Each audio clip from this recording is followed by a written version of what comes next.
Steve Brine.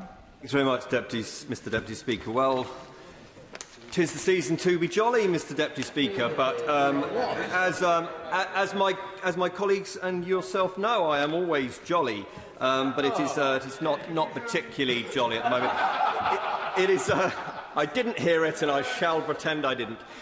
It's always a pleasure to follow the lady from Central Ayrshire, who I remember shadowing me well when I was in the Health Minister's seat, and she makes very many good points, as always. Her point about vaccinating the rest of the world is absolutely right, and I agree with her completely, but we certainly shouldn't throw away IP property, because that will leave absolutely no incentive for us to produce what we have produced in this country, which is what has saved so many lives around the world. But she's absolutely right. We should be doing more through our overseas aid efforts to help the rest of the world. Could I just start by saying, Mr Deputy Speaker, that I think it was bad enough when the Coronavirus Act extension was nodded through without a vote. There's been lots of excitement and flurry recently about members of Parliament and the work that we do. The fact that there is one Labour backbencher in the House, there is one Liberal Democrat, albeit 1/12 of the parliamentary party, and a DUP member, and I understand why the SNP are not here in force, because they rightly don't vote on these English matters. I think this is something the public should be concerned about, because we are impacting on their lives today, and it is a disgrace that this House is so empty. Is anybody, other than the Minister, going to speak in favour of these regulations today? The thing is, Mr Deputy Speaker, is that in the House of Commons, in my experience, and I've been here 11 and a half years now, you don't just have to win the vote, you have to win the argument as well. And yes, of course the government are going to win the vote today, because the opposition, who always say how high do you want us to jump when the government propose new restrictions on our lives, and pretend to ask difficult questions while just voting for them anyway, and they'd said they were going to vote for them before they'd even seen these regulations published today. Frankly, I think that is a derogation of duty for Her Majesty's opposition. OK, now I'll try and be nice.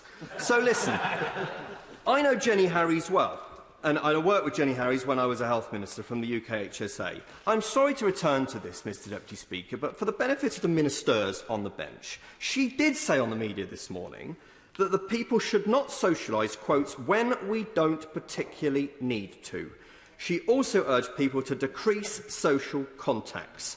Now, I understand that Downing Street have had to dismiss and distance themselves from those comments this morning. Rightly so.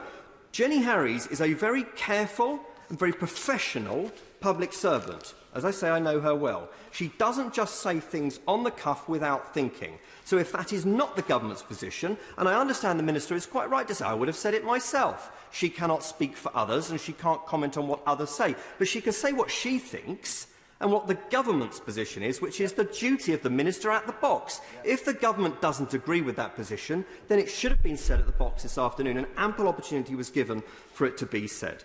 So, look, the fact is, if that's the policy of the government, then we are in completely different territory, and the regulations that we're debating before us here today, I don't even know where to start with them, because they're the fly on the back of the rhinoceros.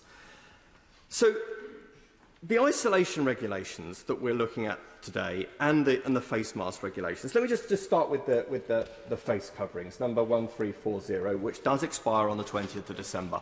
I mean, I have to say, I don't much like it. I think it goes against the individual choice that the Right Honourable Gentleman from Moultrie and Sale West talked about. But, I mean, it isn't a huge imposition on my life to wear a mask when I'm in the chamber, and I choose to do so. It isn't a huge imposition on my constituents' lives, many of whom I see wearing masks in all sorts of settings, including outside. That's their personal choice. If I'm honest, that regulation doesn't bother me greatly. The isolation regulations, numbers 1338, that bothers me a great deal more. Because, you see, if we're talking about, let's say, a class of 30, if one child in that class of 30 is suspected of or confirmed as having the Omicron variant, this is section 2A, I know, how are the public meant to follow this?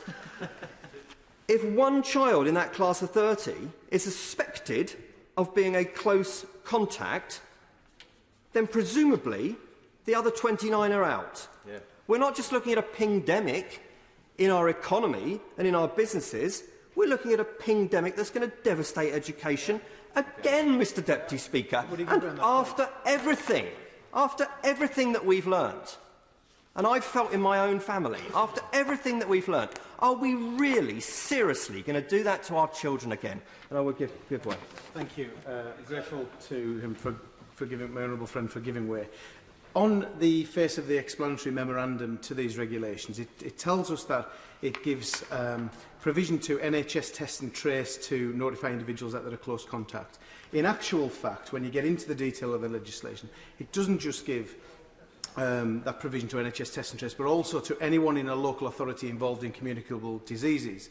Now, one of my own children was sent home before the school holidays, was confirmed by the head teacher as not a close contact, but was sent home to isolate for 10 days, which had significant impact on the rest of the family, as you might imagine, based on the advice of a Director of Public Health that the whole year group should isolate. And does he share my concern that this is locked down by default through activist Directors of Public Health and others? I don't think I would call DPHs activists, although I understand that some of them that play it very differently to us. At the end of the day, what I would say to my honourable friend, through you, Mr Deputy Speaker, is that it is the job of this place to get legislation and regulations right. And if we draft them as such that they are so wide and so loose and so flexible that any Director of Public Health could be activist if they were so minded, then that lays at this door, not at that door. So I would ask the Minister, in the summing up, to define suspected case. Because, frankly, I think there's an element of the Salem witch trials about this. What is a suspected case? I would like an answer at the box before I'm asked to vote for this, please. I said yesterday in the House that these regulations, in and of themselves, are relatively mild. The face coverings, I've talked about that. My concern is the chilling effect that is having on the rest of our society. The fact that we have got number 10 Downing Street, the centre of government in this country, taking to the national newspapers today to ask head teachers not to cancel nativity plays because of the announcement that we made on Saturday night. What on earth are we doing, Mr Deputy Speaker? The effect that this is having on confidence, on society, on hospitality, who have put, in a moment, hospitality have put everything into this Christmas to survive, to save their year. Now, there's nothing in these regulations that says you've got to cancel Christmas parties, unless Dr. Harry's, of course, is in charge. But there's everything in the language and the narrative that's coming out of government right now that is causing Christmas parties to be cancelled left, right and centre. And I've seen organisations in my constituency cancel events that were due to happen within the next few weeks on a just-in-case basis. So it's a chilling effect of these regulations, and we shouldn't underestimate that just because it's not written in black and white. And give way. Most grateful to my honourable friend. And does my honourable friend share my concern of the fact that the business sector should have been involved in these decisions? I've had several emails from travel companies in my constituency who have seen their potential bookings drop off a cliff because of the PCR testing, the cost attached to that. And my honourable friend's comments of the chilling effect goes deeper than what he's saying. It's actually got a huge business impact as well. And if these are being brought forward, it's got to be hand in hand with the Chancellor and the Business Department, surely.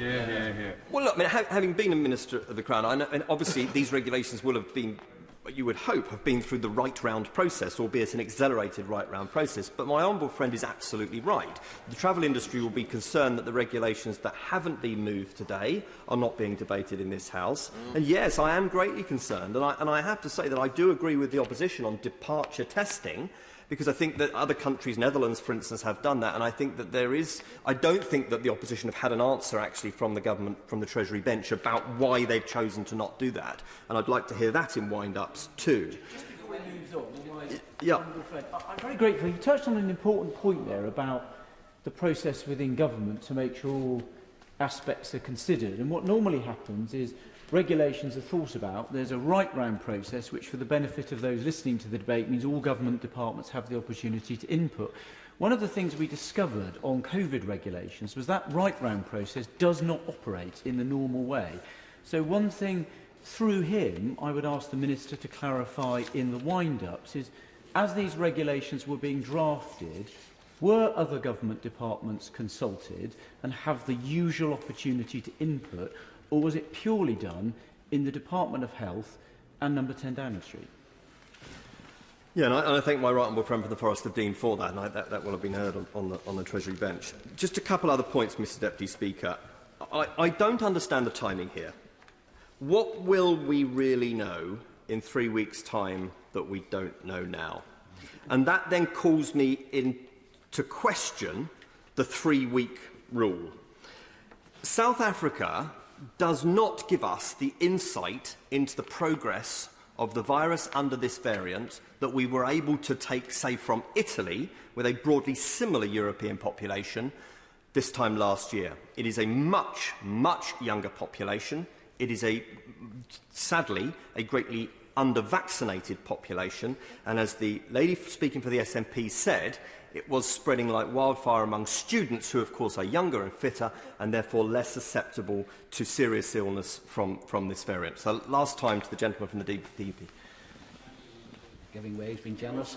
And would he accept that the evidence from South Africa so far is that there have been very few hospitalisations as a result of this, yet we're introducing regulations in the United Kingdom which are causing economic disruption, which are causing people to further anxiety, and which in fact are going to disrupt all of Christmas for a variant which we don't even know whether it's going to have a severe impact on the UK anyhow.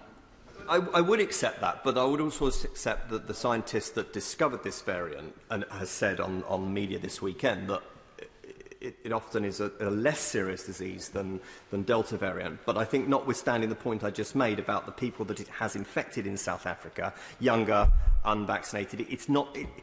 My point being is that, given that numbers are so small in this country, I fail to see, and maybe the Minister can illuminate me through an intervention now or a wind-up, I fail to see how in 3 weeks' time we will be any the wiser, and maybe that explains why the isolation regulations go through until next March. So I am concerned about that, Mr Deputy Speaker. And then finally, I just wanted to return to my Winchester constituency, and I've raised this in the House now twice, is that I spoke to the City PCN, Primary Care Network, in Winchester this morning, which is responsible for some 62,000 people on roll. If you are a patient within the Winchester City PCN, then you will have been contacted as one of the JCVI groups 1 to 9, or anybody who is clinically extremely vulnerable, and you will have been offered a booster. And they expect that to be complete by December the 17th. As for all over 50s as well by December 17th. Once we then move beyond that through until the middle of January, they will then start to offer others, and then from mid-January onwards will be the 18 plus will be offered the booster that was announced by the Secretary of State, very welcome, yesterday during his statement. Lots of my constituents don't live within Winchester City Primary Care Network, and they are able to access through what's the Badger Farm Vaccination Centre. They are being offered, if they go onto the NHS website, to go to Salisbury, to go to Portsmouth, to go to Southampton. This is not easy access for the booster, Mr Deputy Speaker. There is no easy walk-in access for the booster programme in my constituency, and I am inundated with constituents asking that there is why they cannot easily access the booster in Winchester today. The difference between what's being said on the television and by ministers from the box and the reality of what they're able to access at the front line is growing and is a problem, and the Minister has very kindly, because I know she's looking into this for me, and we haven't teed this up, Mr Deputy Speaker, but is kindly going to intervene on the subject. Thank you, Mr Speaker. I would like to reassure the honourable gentleman that I heard his, what he had to say yesterday, and I've already asked my office to look into this further for him, and as soon as I can, I will get back to him on the matter. And I greatly appreciate my honourable friend, the Minister, for doing that, because I know she's a good friend, and I know that she is sincere in doing that. And I've sent her correspondence this morning between myself and the head of the new ICS across Hampshire, where we're trying to move this forward. So if boosterism works in the sense of COVID-19 and this variant, which is where it probably does work, then all to the good.